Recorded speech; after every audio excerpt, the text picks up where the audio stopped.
I am little Nellie, and I am grateful for the Penfield History Room for preserving my newspapers. An example of something that would be in my paper is a poem. This is from the Penfield Extra, Little Nellie's little paper, on September 24th, 1863. This poem is entitled Home, and it's by N.B. Howe. Let others roam abroad who choose. There's not like home, sweet home for me. I have charms I would not lose. It's more than all the world to me. Though care and trouble may be strown, full thickly in life's path for me, I'll heed them not while still I own a home where quiet waits for me. And when this life with me is past, I hope for an eternal home, where joy and happiness shall last, and sin and sorrow never come. Welcome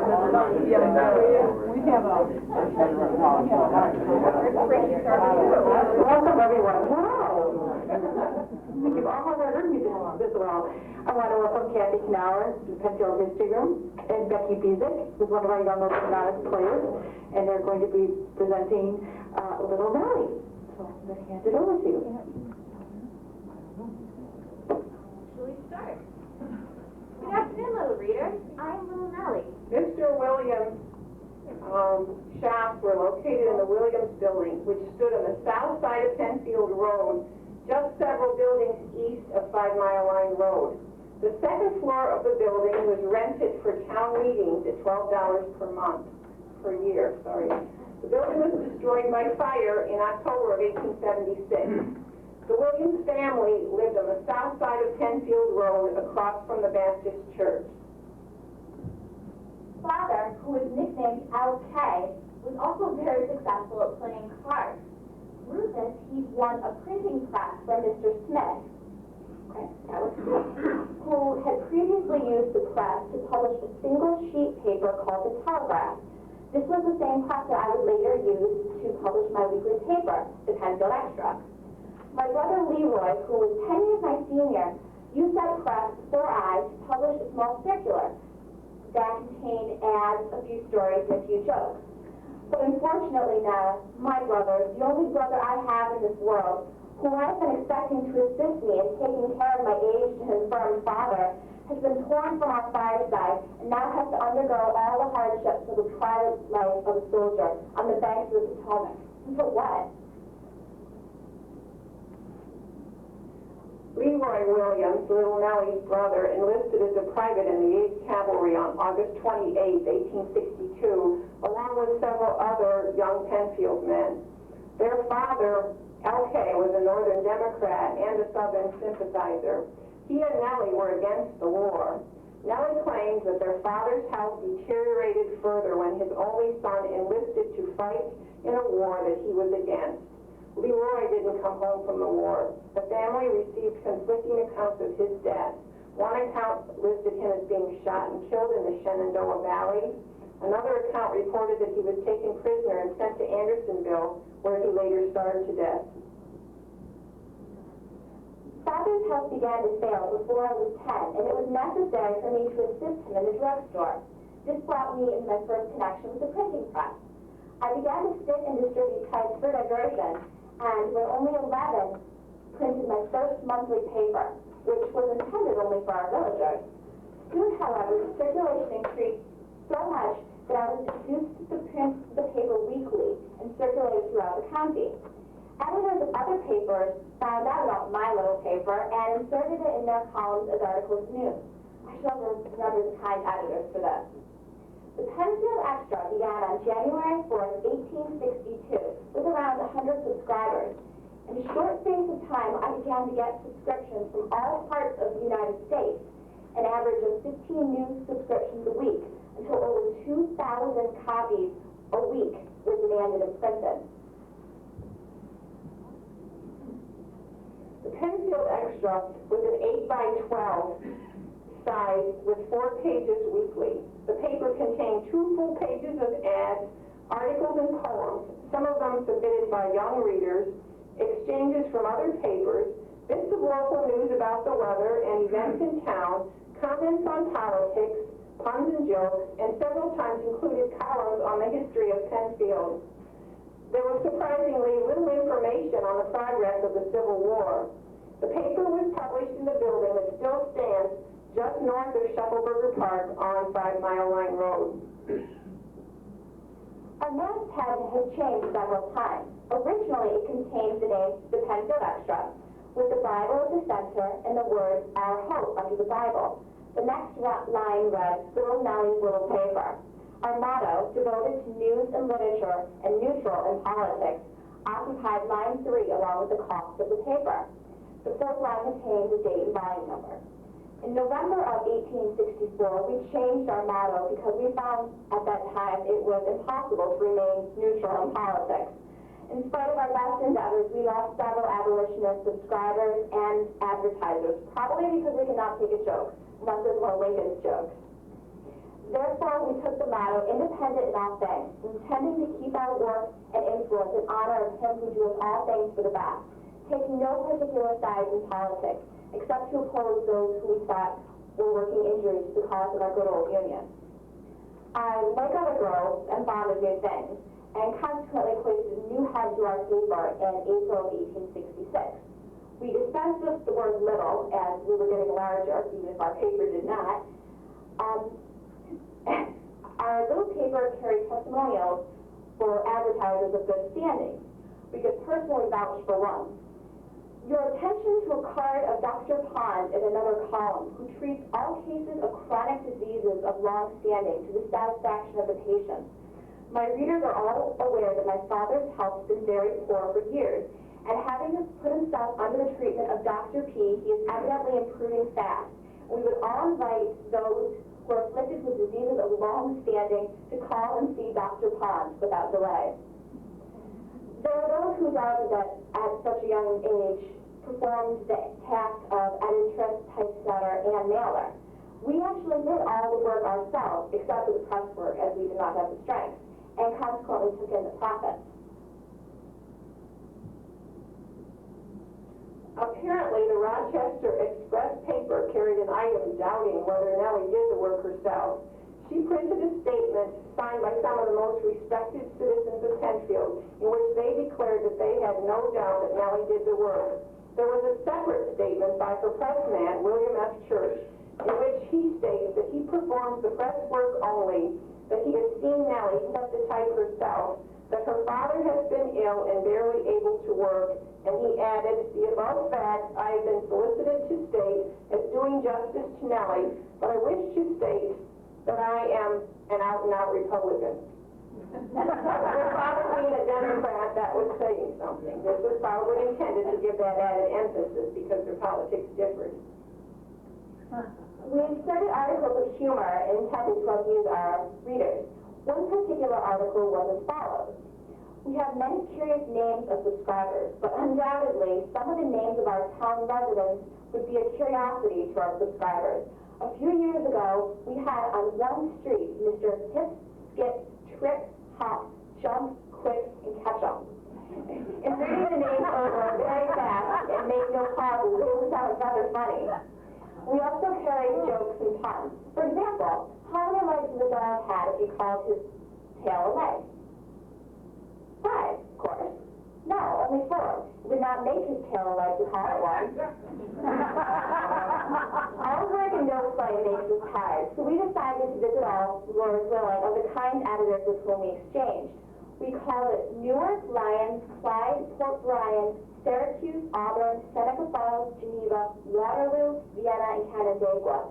After a brief rest, we went west and called it Batavia, Attica, Buffalo, Niagara Falls, Suspension Bridge, Lockport, Medina, Albion, and Rockport. Nellie's visit to Albion was written up in the Orleans Republican on July 8, 1863. She stayed the night with the editor's family, who penned the following. Nellie was soon transferred from the sanctum to the house, and then surrounded by our wee ones and a few young misses invited in to meet her, who, like herself, have just broken upon their teens.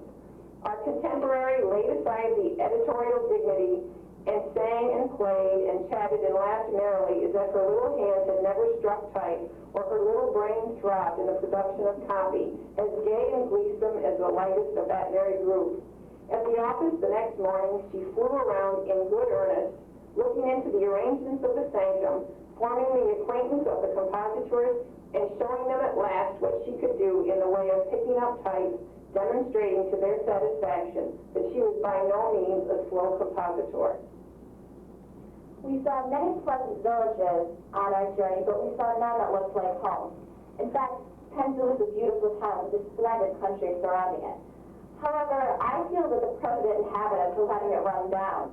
The city of Rochester is getting all out of trade, and the failure of the wheat crop in this section is spoiling the mill property. We have 3 grist mills, the largest of which is totally abandoned. Our manufacturing interest is indeed failing. We have had 4 large woolen factories burn in the last few years, none of which were rebuilt. And in this way, our lovely village is going to ruin. Little readers, my time with you has come to an end. I would like to leave you with the exchange we printed in our little paper. 5 of the sweetest words in the English language begin with H, which is only a breath. Heart, hope, home, happiness, and heaven. Heart is the hope place. Home is the heart place. And that man sadly mistaken who would exchange the happiness of heaven for happiness of home for less than heaven. Thank you. The last issue of the Penfield Extra that we have in the history room is dated August 3rd, 1865. An ad for the Extra appeared in the September 1865 issue of the Literary Companion, which was a newspaper that her sister was publishing. Catherine Thompson, in Penfield's text, states that Nellie published the Extra as a weekly until April 2nd, 1866, when newsprint and cost of publishing became too great. Like I said, the Literary Companion was published by Nellie's younger sister using the same press as the Extra. Nellie's older sister began the effort, and then when she married, her younger sister took over. Nellie continued working on the paper until it stopped. Nellie married Henry Brayton on her 19th birthday, November 21st, 1868. The young couple had 2 children, a boy and a girl, and they lived in Rochester. Little Nellie died of the family scourge, consumption, on May 20th, 1875, leaving her 2 young children. And that's it. Thank you. We brought some of the materials down from the history room that you could take a look at. We have bound copies of Nellie's paper, which I didn't want to bring down here because they're pretty fragile. But I have copies of one paper and 3 books where I pulled out and copied interesting things and highlighted them. So if anybody wants to take a look at these and read them, they're here. We have little Nellie's picture as well as the picture of the building where she was printing the newspaper. Thank you. Where was the source of, I found your talk fascinating. Where was the source of all your information? A lot of what we went through the newspaper and took out things that she had said at various points, so that the talking style was the same as it would have been. Those were excerpts that were came right out of her own. A lot of it. Some of it, so that she could explain herself, I had to kind of embellish it and try to write it in the same manner that she spoke. That's why some of it sounded so foreign to us, because we don't speak that way anymore. Are there any other questions? I don't think she's 11 in that picture. But she's probably around 18 in that picture. 26. She died at 26. So, yeah, very good thing she started early. Yes? You speak of the printing press, and I wonder, other than Philadelphia, is there one around here that would give us any idea of what you were actually working with in those historic times? There is a printing press at Genesee Country Museum that would give you an example of what it would look like. I saw where it was, in the corner of the bear shop there. Mm-hmm. I don't know what it's called now. But the owner showed me where Nellie had her little printing press. And that would be neat if we could save that.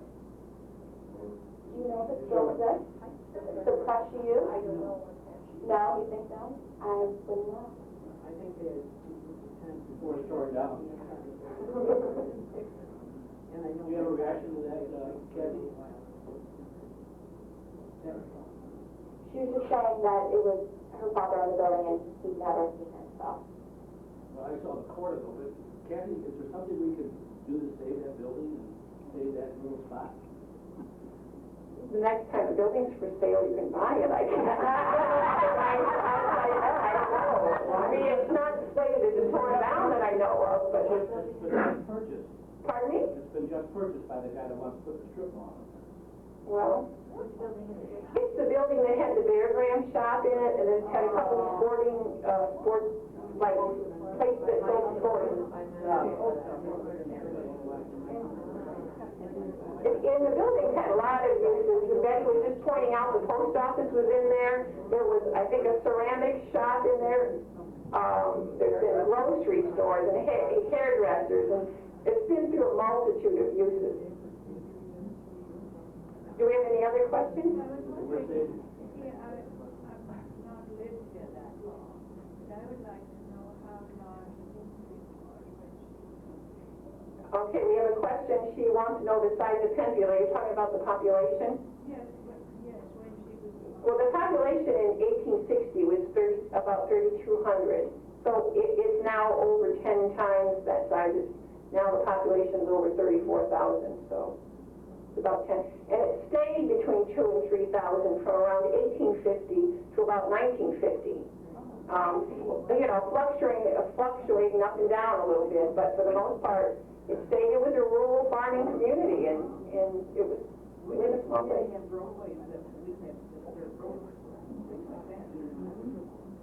And they didn't pave it, so I just outside. Out Penfield Road, they started before we moved to the ground. But they, the old building showed really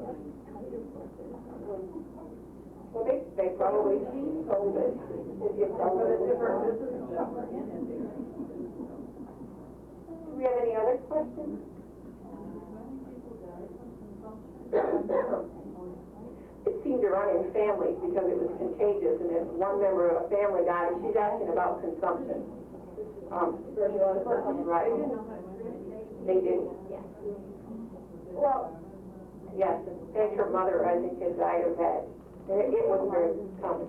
Consumption is also just a general term for any respiratory diseases that they really couldn't identify at the time. So consumption could have been any number of respiratory infections, lung disease, pneumonia. It's pretty much a very general broad term. Any other questions? Okay. Nice job. Thank you. I would like to welcome anyone to come down to the Penfield History Room and see any of the exhibits that are up, or to actually see copies or the originals of Little Nellie's Little Paper.